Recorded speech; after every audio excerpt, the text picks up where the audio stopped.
আমরা বাইকে করে পুরী গেছিলাম, থাকি আমরা ভুবনেশ্বরে। তো ভিডিওটা শেয়ার করব বলে করা হয়নি আমার। চললাম যেটা মন্দিরের সামনের দিকে যে রাস্তাটা মুচি সাইড হয়ে যেটা মন্দির যাচ্ছে, ওই রাস্তা দিয়ে যে আমরা যাচ্ছি, দেখতেই পাচ্ছেন দূর থেকে বাবা জগন্নাথের মন্দিরের চূড়াটা দেখা যাচ্ছে। এরকম ফিলিংস হচ্ছিল, মনে হচ্ছিল যেন কি স্বর্গ পেয়ে গেলাম আমরা। তো রাস্তায় যাচ্ছে, বাইক নিয়েই যাচ্ছে আমার হাজব্যান্ড, আমি পিছনে বসে আছি। একদম গিয়ে মন্দিরের সামনে গিয়ে উঠব। এই বাইকের এই জার্নিটা অসম্ভব সুন্দর, মানে কল্পনার বাইরে। দেখুন, আপনারা দেখতেই পাচ্ছেন পুরো সামনেটা মন্দিরের।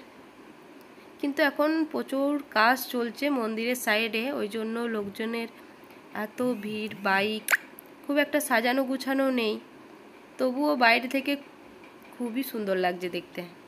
প্রচুর, সকাল 6:30, তখনও এত